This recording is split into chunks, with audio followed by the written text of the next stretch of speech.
And after a month of complaining about how I couldn't use a black pen, I'm actually not going to use one for September. Hello again, team. It's Jess or JashiiCorrin, and welcome back for another monthly plan with me. In today's video, I'm going to be setting up for September 2020 in my bullet journal. But before we get into that, as per usual, we're just going to have a look at how this month is going. So as you'll remember from my last monthly plan with me video, for August my theme was Harry Potter.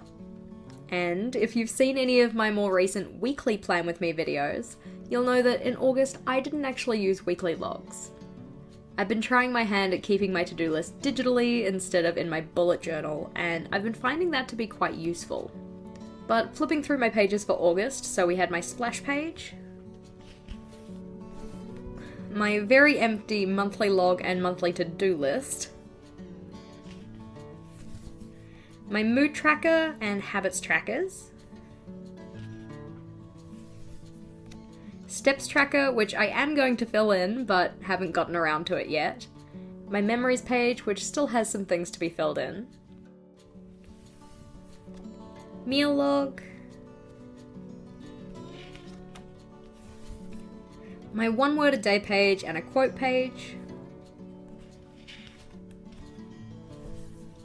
monthly challenges page,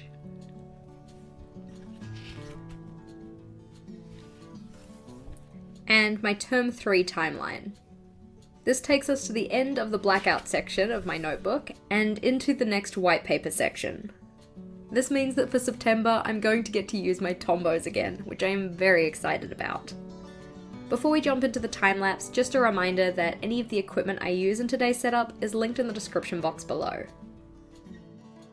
I'm not gonna lie, when it came to setting up for September, I was having a really hard time thinking of a theme that I wanted to do. The other day I asked you guys for your theme ideas to help remedy this, and many thanks for your suggestions. In particular, a shout out to Sarah, who suggested that I make my bujo a rage trigger by having an ants theme. The night before setting up these spreads though, and admittedly after a couple of cocktails, I got super in the mood to plan my wedding. For those of you who might not know, I'm engaged to my partner Vogel. He proposed on September 1st, 2018. But yes, so Buzz Jess went hunting through Pinterest and Google and looking at wedding venues and all that jazz, which kinda put me in the mood to do a wedding-esque florals kinda theme. Then I remembered that back in February, I said I was going to do a Valentine's Day theme for September, seeing as Vogel and mine's anniversary is also September 1st. And I also figured that that kind of fit nicely with the whimsical theme suggestions that a couple of you guys gave me from that post I mentioned before. To be fair, I have no idea what a whimsical theme would really look like, but this is kind of my take on it. So, in summary, all that to say that my theme for September is a floral, whimsical, circles, no black pen, wanna plan my wedding, pink and green theme. Yeah, that rolls off the tongue really well. As you can see, for my splash page, I'm doing a wreath with these little pink flowers, little green leaves, and some small spiraling vines. These aren't made to look like any type of flower in particular. I was just very loosely following a tutorial on how to draw roses. But honestly, these don't really look like those ones did. I'm not all that great at drawing florals, but I do like how these turned out. The cover page took about 32 minutes from first touch of the pen to final erasings, and then it was on to the monthly log. I've decided to go back to a calendar view for September. Even though I did not use my monthly log for August at all, I do still like having one for each month. This month I tried to get really adventurous and not use a ruler, which I don't regret, but it did certainly lead to some janky looking lines at times. I really enjoyed getting back into using my tombos for this setup as well. I've actually really been missing them more than I thought I would for the past couple months, and it was nice to get to have a little bit more flexibility when it came to picking my colour palette. As I mentioned at the start of this video, I decided against using my regular black Faber-Castell Pitt Artist pen for this setup, and instead swapped it for a brown micron. I thought this fit a lot better with the colours and, quote, vibe I was going for with this theme. So anywhere I'd normally use a black pen, I used this brown one instead. This spread was the most time consuming to set up, coming in at 50 minutes from first touch of the pen to final erasings. This of course doesn't include any sketching in time, which took approximately 10 minutes max. The nice part about the style of decoration I'm using this month is that they don't need to be sketched in with a huge amount of detail. For the flowers, I just started with a circle outline, so I knew where to stop. I also sketched in where I wanted to place the leaves, and any of the other decorative circles I was using. Although it's not my usual style of decoration, I am pretty pleased with how this side panel turned out. With my monthly log finished, it was then on to a new type of page for me, a chores tracker, which took 32 minutes to set up. For this month, I am very excited to have used my Chore Tracker stencil from Erin Floto Designs for the very first time. The stencil has a space for 1 daily task, 2 bi-weekly tasks, 4 weekly tasks, and 3 monthly tasks. I don't have any chores that I do bi-weekly, so I just turn those into another 2 weekly trackers. I haven't at this stage planned what I want to fill each of these in with, but there's a space towards the centre in the darker pink that I can write the task in once I do. In the space at the very centre of the tracker, I decided to fill this with the pattern that I used to draw the flowers. I'm not too sure about that choice though. I think it looks kinda odd without the leaves there, kinda like a pruny fingerprint. But I've left it there for now. I guess we'll see next month if I decided to keep it. On each of the following pages, I also wanted to include a simple page border. To tie this in with my theme, I repeated the small spiraling vines from my cover page for some visual interest. To make it look like the small vines were curling around the brown border, I made sure to stop my pen on every second twist of the green squiggle, if that kind of makes sense. So it looked like the squiggle sat on top of the brown border, and then wrapped behind, and then wrapped back around to the front, etc.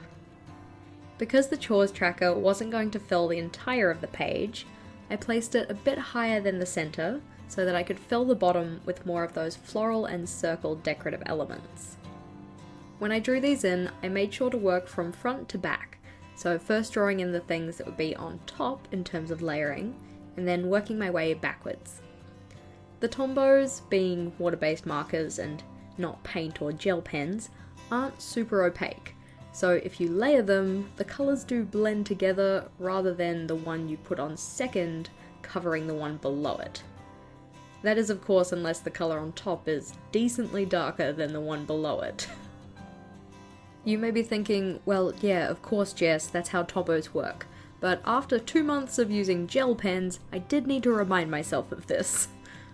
Here I'm drawing in my habit tracker, which took 9 minutes to set up.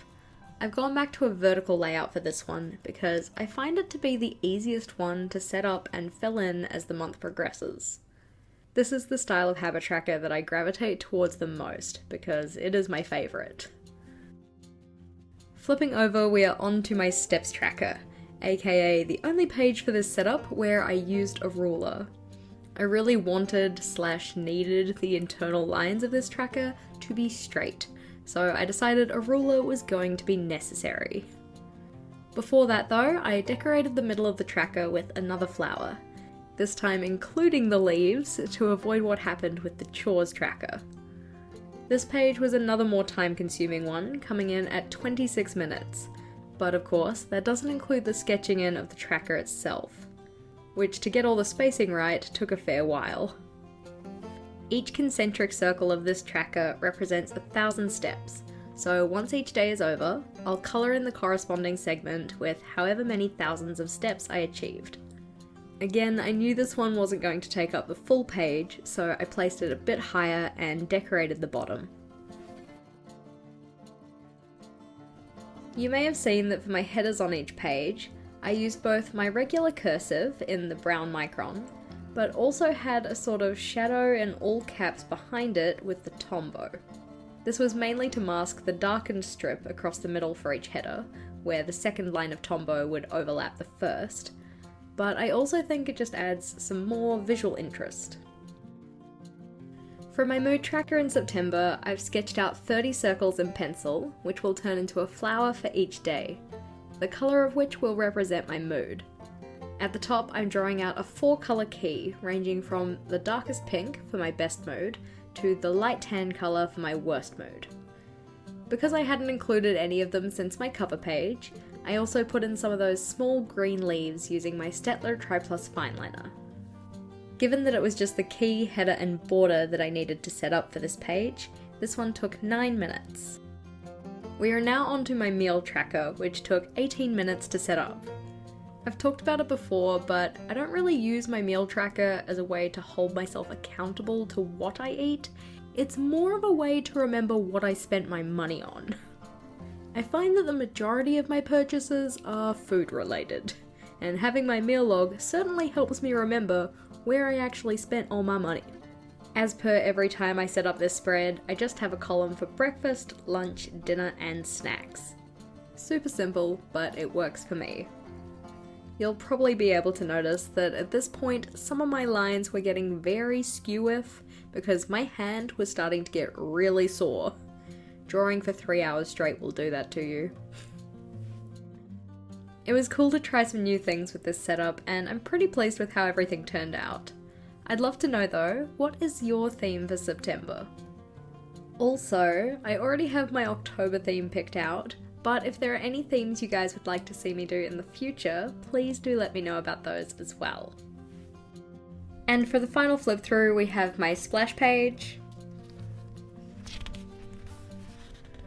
monthly log,